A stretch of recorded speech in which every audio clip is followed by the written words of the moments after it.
I'm on. Hi, so my name's Steve Laturante. I'm the head of News and Government Partnerships for Twitter Canada.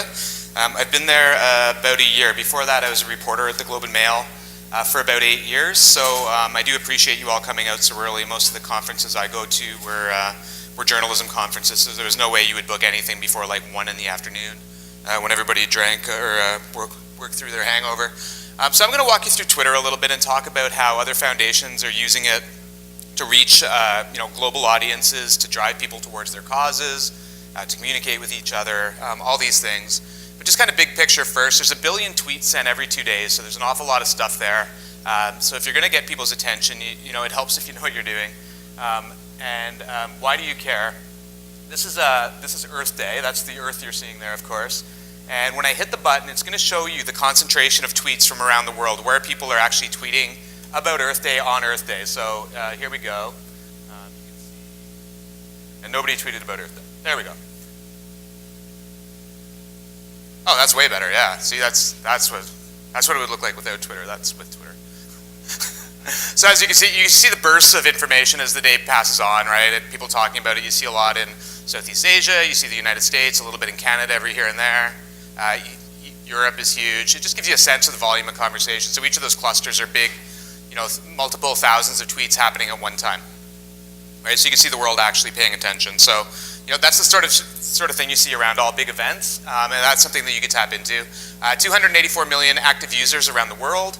We don't release the number of people in Canada who tweet specifically, but I could tell you it's many, many millions.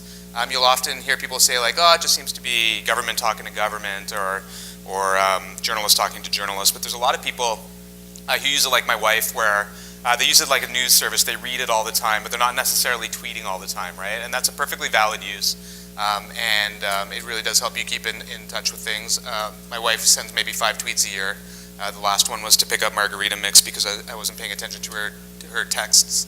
And she thought maybe she could get me on there. 23% of our users are in the United States. 77% are in the rest of the world, right? So we're an American company, but the user base is actually very geographically spread. You can see little pockets of activity there. Canada actually really overrepresents, and like all things digital, high adoption rates in Canada. It came with the internet, it came with other platforms. Twitter's the same way. And demographically, you're looking at 16 to 24 is the biggest swath of users at 32%, and then 25 to 34, 35 to 44, kind of 20% each, and then 45 to 54 drops off a little bit, and then as you get older, you get different. I think that's changing a little bit, and I think you're starting to see those other demographics higher starting to come on board a little bit more. I'm just saying that anecdotally. I know more people who are tweeting at me are saying like, hey, my mom's on Twitter, you should say hi to her. My dad's signed on and trying to figure out what's going on. But he also signed up for LinkedIn, and he's 65 and just had a quadruple bypass, so I don't think he's going to work anytime soon. And then it's pretty even male-female split. And this is just a quick look at when do people tweet. 4 in the morning, there's a couple of angry drunk guys talking to each other, but as the day picks up, it really does pick up around noon, and then it kind of drops off as people go back to work. And then the real sweet spot is prime time television time in any time zone when people are sitting on their couch. They're watching TV and they have their phone out, or they're like me and they're lying in bed with their kid that won't sleep, pretending that they're sleeping. That's just, so prime time television is a good time to get your message out. Twitter and TV works really well together. Climate change specifically. If you look at the last year, this is the volume of conversation using the term climate change or the hashtag climate change anywhere around the world. So in the last year there were, and this is converted over, 5.6 million tweets about climate change. Right? So that's people who are specifically talking about that subject in a tweet. You can see it spikes around certain events.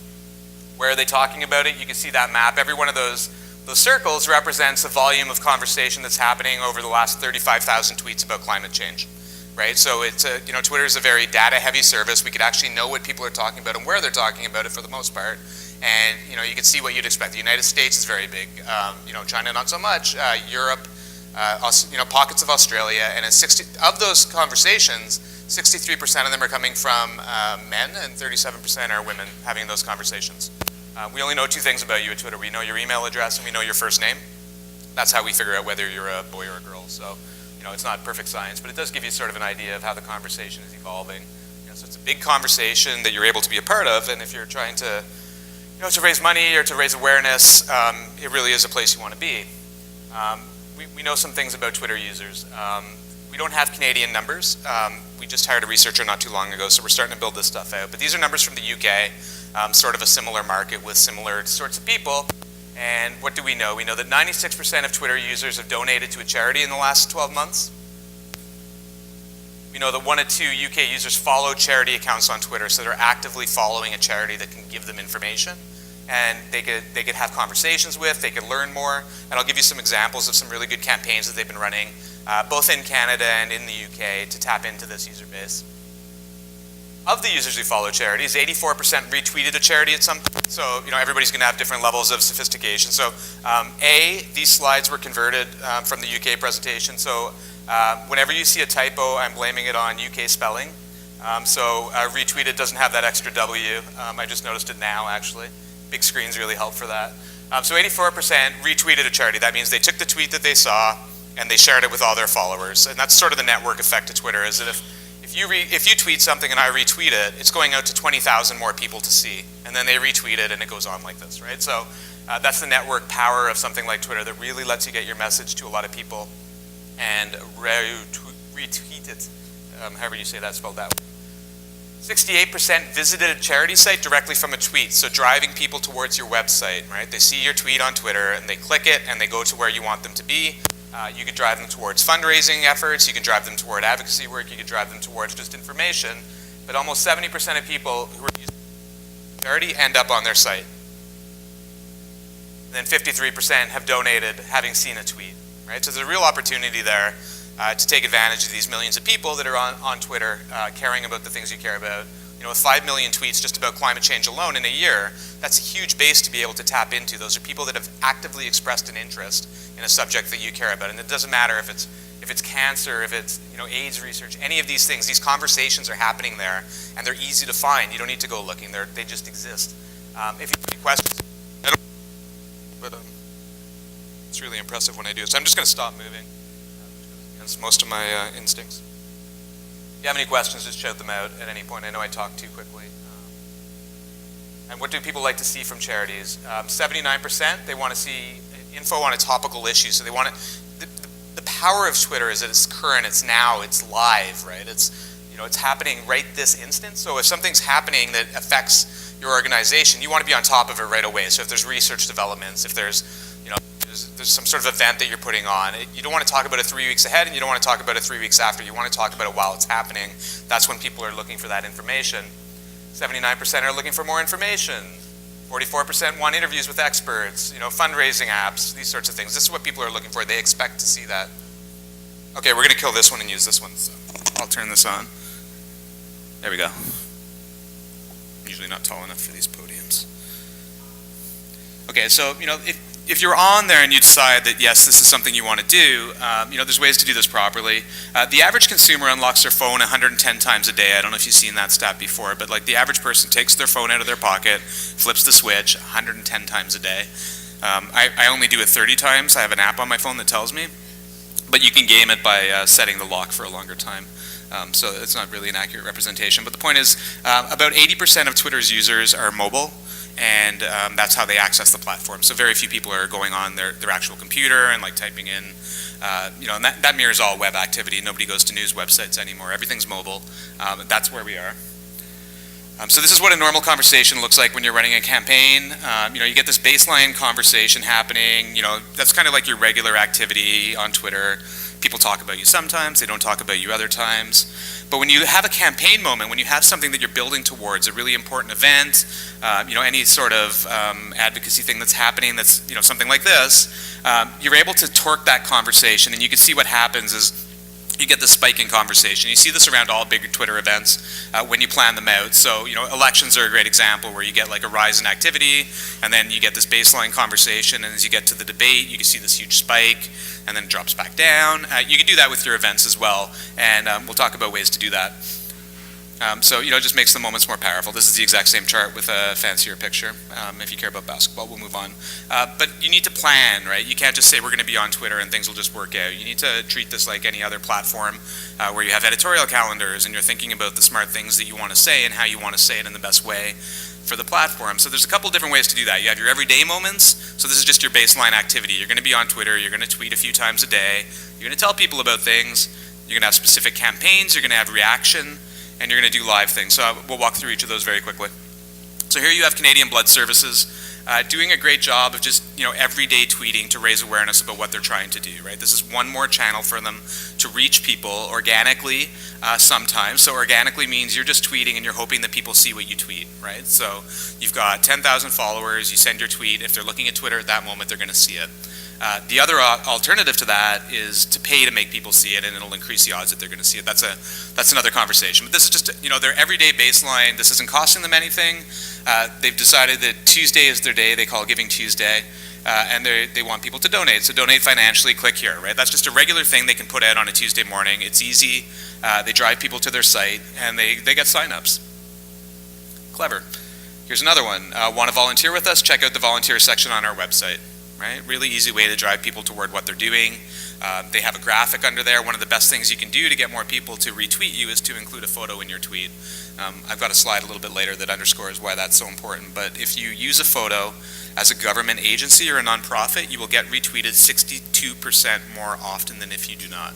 So, and we know that by studying the behavior of users. So that's kind of your everyday thing. You can put that stuff out all day long. Just say, here's our website. Here's something we care about. Here's an article that reflects what we're working on. You can be a little more reactive too. So here you have Laura Lippman. This was after Kim Novak. It was a no makeup thing. She appeared at the Oscars, and people thought she didn't look so good.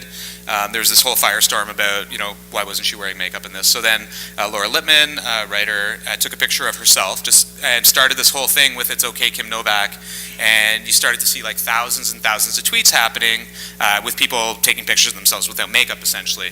But where you get to be a little more in the moment, here you have Cancer Research UK jumping in on that and saying together, your no makeup selfies pics have raised over £1 million because they created the hashtag. They started driving people towards places they could donate, right? So they're taking advantage of something that's happening anyway and being able to write onto that. There's been countless examples of sort of hashtags that have gone, become very, very popular unexpectedly, and then building advocacy on the back of that. So if you look at the Toronto Star, even a couple of weeks ago, there was one of the columnists wrote a column, and the hashtag she invented was "been raped, never reported." It started off as a few tweets, but by the end of the day, they were in the tens of thousands, and then a lot of advocacy organizations were starting to use it and to drive awareness to their cause, right? So this was an unexpected thing. She wrote it in a Friday column, got traction all over the world. We're talking hundreds of thousands of people around the world sharing very personal stories that then organizations were able to aggregate, tap into, and be a part of in a very positive way, right? And not to opportunistically fundraise on it, but to raise awareness. And then we can talk about live things that are happening right now. The Liberal Party of Canada, by-election on Monday. So by-elections are a challenge for any political party, right? That nobody goes out to vote. I think voter turnout in the Alberta by-election was something like 17%. I think Whitby was a little bit higher, around 30. But they were able to tap into the moment, say the by-election's Monday, every vote for her will matter in this close race, help us on election day. This is like a get out the vote thing. You sign up by clicking that button, they have your name in a database, and then they're able to phone you and get you out to drive people to the polls or phone your friends or whatever it's going to be, right? So it's one more way to tap into what's happening right this very second. Here's another example. Bite the Ballot is a UK initiative, voter turnout. They're making it easier for people to get out to vote. So when you click that button, it takes you to a website where you sign up your friends with their email addresses, and then they get emails from you harassing them to go vote, right? So it's a little more effective than just kind of nagging at them from an official corporate account. And then finally, campaigns, a little more concerted. This is flaw in the law. This is another UK example, but it's really great. There's a law in the UK that there's no law in the UK, or there wasn't, that says you can't send sexually explicit messages to a minor, right? So that was okay in the UK. And so this campaign launched to try to change that, And what they did is they highlighted crazy laws, and then they ran a concerted campaign for a couple of weeks against that. So they started with a couple hundred followers. They're in the hundreds of thousands now. So they called it flawed law, and they did things like this. Here's one tweet: "Help us change the flaw in the law. Please sign the petition." So then they have, it is illegal to have a certain type of fish, or I forget. Yeah, to handle fish in suspicious circumstances. You can't just have a fish out in public in the UK, right? So all the people are touching that fish in inappropriate ways, it looks like.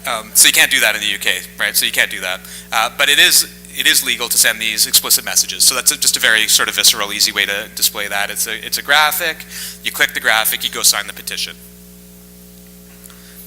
Here's another one. It's illegal to carry a plank of wood along a pavement. So you can't do that, but it's not illegal to send these awful messages. Again, click here, it will drive you to our website, you can sign our petition. Gets 200 retweets. Did you know it's illegal to enter Parliament wearing a suit of armor? I was not aware of that. I'm not going to try it next time I'm there. And then finally, just basic. It's always illegal. Sign our, the final message is sign our petition to make sure it's always illegal for an adult to send a sexual message to a child. Right? 118 retweets. Sees an audience of a couple 100,000 people see that tweet. It's driving awareness. It's doing all the things you want to do. Right. So this is more of a concerted approach. So assuming yes, you want to be on Twitter, and yes, you see the opportunity. There are things you can do to be better at Twitter that we know. So we verify accounts, and a verified account means it has a blue check mark beside it. So if you're a nonprofit, chances are you qualify for verification. It's a complicated, opaque process that we don't talk about publicly a lot. But we'll find you. You could send me an email. It's just my first initial, last name at twitter.com if you have any questions specifically. But what verification does, it lets people know that that's your official account. There may be 5 accounts with the same name as yours or similar. So when you search, yours will pop up with the blue check mark. So that's something we do for nonprofits to help them differentiate themselves. But more importantly, let's move to what can you do to get your content seen by more people. And the number one thing you can do, as I said, was to include more photos. Right? So if you, government accounts, this goes for nonprofits as well. We studied 100,000 verified accounts. You tweet a photo, you get 62% more retweets. That's just user behavior. People will retweet photos more often. So that could be literally just a photograph of your event, but it could also be like an infographic like we saw with the Flawed Law campaign, using a hashtag, which I'll talk about a little bit more in a minute. Numbers, quotes, and video URLs are all things that perform really well on Twitter. And the things that perform really well on Twitter aren't necessarily the same things that perform really well on on your web page or on like a Google search. The bits of granular information that you have are the stuff that people really want to see, right? So, the big headline stuff you'll get a little bit of attention for. It's the more granular bits of information that you have. So if you think of your news, if you have news that you're sharing, everybody's going to be tweeting your big headline about event X did this. That next paragraph about something different that happened there, or an additional detail that points you to the same story, that's the stuff that's going to get you some really great traction. And that's why we talk about numbers and quotes and video links and photos as being really, really important. To get more followers, getting followers isn't everything. So followers are great because it means more people are going to see your tweets, right? So that's a gimme. Getting retweeted is probably more important because you're reaching other people's audiences. But that said, when you're looking to get more followers, we have one of the best examples on the entire planet. It happens in Toronto. Sunnybrook Hospital has taken to live tweeting surgeries as they're happening as a way to drive follower engagement. So last year they did it for the first time. They followed a 57-year-old patient's bypass surgery. With his consent, they're quick to say. Referred to him by his first name, Lou. So they're gonna live tweet open heart surgery. With a couple of caveats. One, it's real doctors doing this. It's not, it's like tweeting it. I mean, it's not me with a phone saying, oh my God, they just cut this guy wide open. You should see this, right? So it's an actual medical feed of real information by a doctor who's watching in the room, and they're going to share all kinds of information. So if you look, you see their baseline level of follower growth. You see it's kind of a steady line, right? But when they tweet the surgery there at the end, you see that sharp spike straight up. They picked up almost 12,000 followers in a morning for something they do every day anyway. Right? So when we talk about live tweeting things, it doesn't mean you don't need to write 50,000 tweets about what you're doing every day. But when you have an event, or if you have something where you have cool behind the scenes stuff that people don't really get to see every day, highlighting that on Twitter works really, really well to drive people towards you. People don't get to see open heart surgery every day. I don't know what would have happened if poor Lou had died on the operating table. I don't know if they would have got a lot more followers or a lot less, but we don't have to worry about that now because he's fine. They just did a colon surgery the other day, so that was the second time they've done this. They saw the same spike in follower growth, not quite as aggressively because I think maybe colon surgery isn't as sexy as open heart surgery, but they still have got the same sort of uptick in followers. And every single time you do this, give a behind the scenes glimpse into something you do that's interesting, you will see follower growth every single time, I guarantee it. Hashtags can be confusing. So hashtags are, the little pound symbol with a couple of words after them.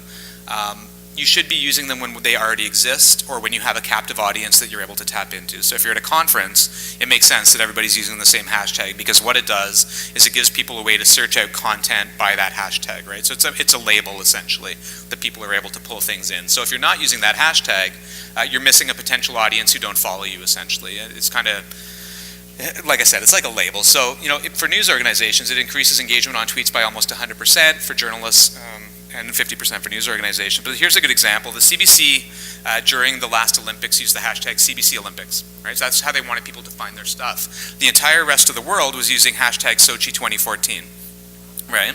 So if you look, this is the volume of searching around those terms. You can't really see. The green line is people searching for CBC 2014.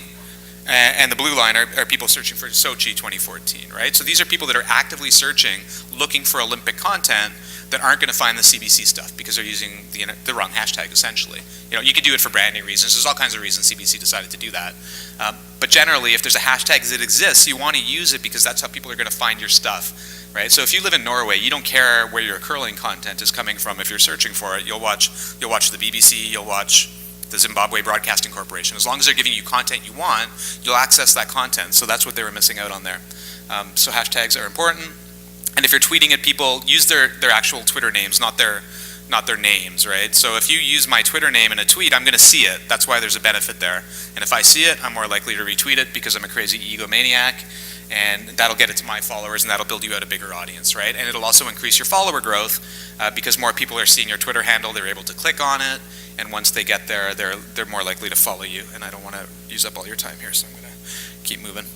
Something else you can do now, and this is fairly new, but it's really important to understand, is we've provided full analytics for anybody with a Twitter account. So if you have a Twitter account, you're able to access these dashboards now that'll tell you how your account is performing, essentially. Really valuable information. You can download it into a CSV file going back 3 months, so you get all kinds of spreadsheet stuff if that's what you're into, which I am. So if you look at my account here, you can see the top one is impressions. So over the last 28 days, 3.7 impressions have been made. And what that means is those are people who have actually seen one of my tweets, right? So 3.7 million people, or 3.7 million times my tweet was served up in someone's timeline while they were there, right? So they have to actually have it served up on their screen or on their phone before we'll count it as an impression. It doesn't mean like they read it, it just means that they pulled up their phone and they scrolled past it, or they stopped there for a second. And you can see it mirrors big events. So that big spike you see there for me, the big blue bar, that was the day of the Ottawa shootings. So I work with news organizations a lot, so I was sharing a lot of their content, so it makes sense that a lot of people were driving to my Twitter feed every day. Can I learn anything from what happened that day? Not really, because you can't replicate that, right? You're going to see big spikes in activity. You're not going to get that same spike every day, but you do start to see sort of your baseline levels. You can start to see where the weekends are there. So I probably don't, I don't tweet much on the weekends, so you can see where it dips. You want to build your strategy around what you're seeing there. And then underneath you get a list of your tweets, and it'll show you how many impressions each individual tweet received. It'll give you additional information if you click in, such as where people live. So you could look at my followers. Most of them are in Canada. The big bulk of them are in Ontario, a bit in Quebec, and it'll show you who your followers also follow. It'll show you the gender mix of your follower base, predominantly male for me. I don't know what that means. And then if you look at interests, it'll tell you what the people who follow you tweet about, right? So you can see if their interests are kind of aligned with the content that you're serving up. So for me, 57% of the people are interested in business news, ice hockey, government, and Canada. So that all makes sense. So when I was at the Globe as a media reporter in the Report on Business, so a lot of my followers I picked up then, and a lot of them were interested in business news. It makes sense. But you just want to kind of keep an eye on that to make sure it aligns.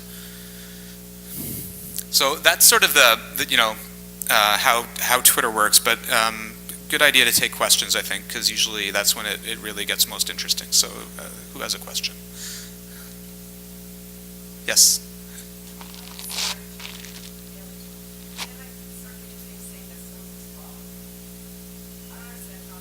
That someone was following you? Okay, so basically...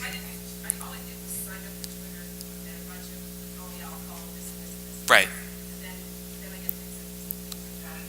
Right, are you tweeting very often or at all? Okay, but do you have a bio field filled out saying I am this person?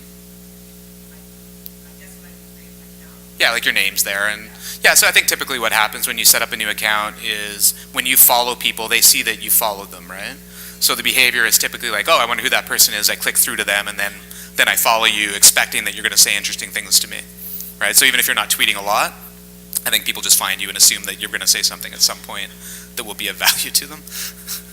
Yeah. Yeah. Yeah. Sure. Yeah, that was market research that we did. Yeah, so I think it was a sample of, I think we used Ipsos at the time. We have an in-house researcher now who we hired from Ipsos who's actually like in market doing that sort of work now. So we get a better sense of the demographics and the geographic breakdown and all those sorts of things. I could repeat the question too if that's going to be easier for...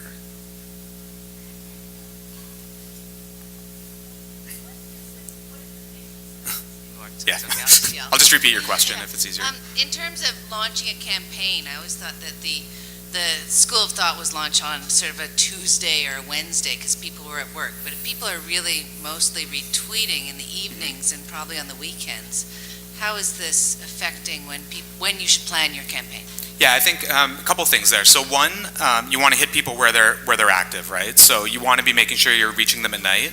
But that doesn't mean you only get to send that tweet once, right? So if something's working for you and you really want people to see it, and you're just sending it organically, you're not putting spend against it, you're just trying to get people to see it, there's absolutely nothing wrong with sending it more than once. So you'll often see news organizations will take the same story 4 different times and rewrite the tweet, use a different photo, and just package it up at certain times a day.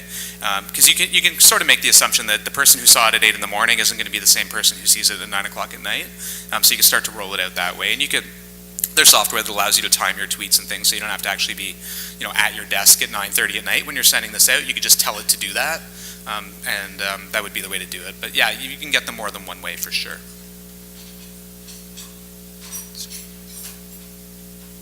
No more? Oh, yep. I had a really mechanical question. Retweeting seems, I like to do that, yep. But I also curate a lot of content. I want to add my own editorial, and I don't know how you do that.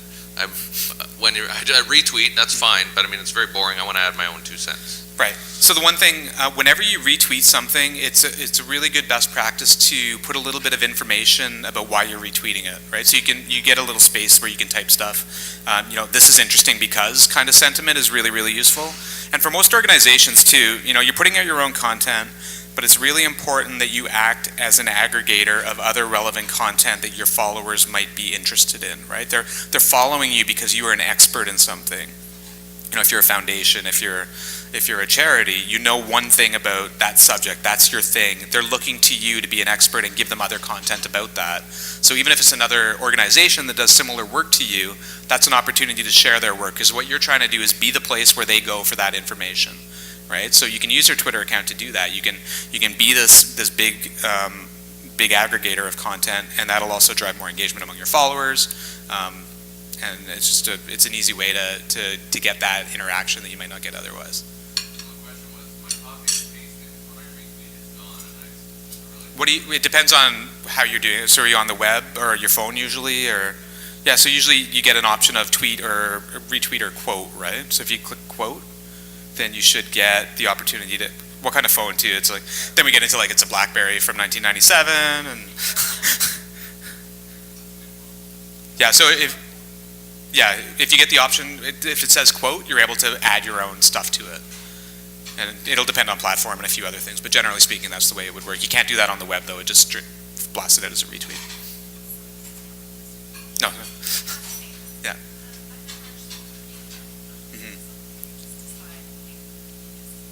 Right.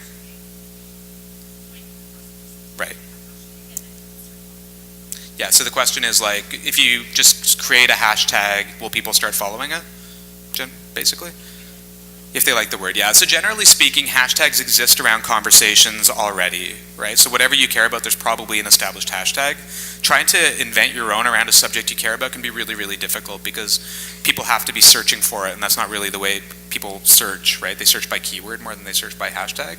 So you want to be looking for ones that already exist. So if you're tweeting about Canadian politics, there's already one that is hashtag CDNPOLI, right? So you're far better just to use the one that already exists than to say like hashtag Canadian politics, right? Yeah. But then with something, when you have an event like this, you're able to impose a hashtag because you have a captive audience, right? So in that case, it just makes sense. That's right. Yeah, you would just tack it to the end of your tweet. You only want to use one or two in a tweet generally. Sometimes you see people use hashtags after every word or whatever, but yeah, just one or two is good. So I think that's almost our time. If there's any more questions, I'm happy to take. Yep. Yeah, there's services that you can use like Topsy.com that'll give you a recommended list. But generally speaking, the easiest way is just to go into the Twitter search bar and type what you're interested in and see what comes back. And you'll start to see the same ones over and over. Yeah. All right. Well, oh, yep. Sure. Around the meta language of communicating on this, when do you respond to a tweet versus retweet versus favorite? Yeah. There's going to be different thresholds for every organization, right? But generally speaking, a question I get a lot is like, somebody said something mean to me, and we don't know whether to engage or not, or how often should we be responding to the people that are tweeting at us. So it really is organizational comfort and how much time you have to sit there and respond to people. But one good way to drive engagement is to respond to people who are saying nice things about you, right? So if they're retweeting you, you can say thank you. If they're saying things that are interesting to you, you can reply back to them. You can go back and forth. The U.S. Air Force has a really great flow chart of when to respond to people that are giving you a hard time on social media, and you really have to pick your spots. How many followers do they have? You don't want to get in a big public, everything's public, right? That's what you need to remember. You don't want to get in a big argument with somebody that has 3 followers and just kind of dragging you down into this pit of awfulness. But you will find 7 times out of 10, I bet, this is just going back to my time as a reporter, when somebody says something to you that you don't like, if you respond positively and try to engage them, it usually ends pretty well. You'll get a sense really quickly if it isn't going to end well, and you can back away and pretend it never happened. But generally speaking, when you engage with people, there's a grown-up in the room and they change their behavior. So I encourage people to respond as much as they can. But don't be afraid too. You could also block people on Twitter. That means they'll never see your content again and you won't see theirs, and they'll know that. Or you can mute them and that just makes them quiet. But block early and block often if there's people that are giving you a hard time or giving your foundation a hard time or something. It's easier just to block them and forget it than to really try to fight with them and win them back. All right. Well, thank you.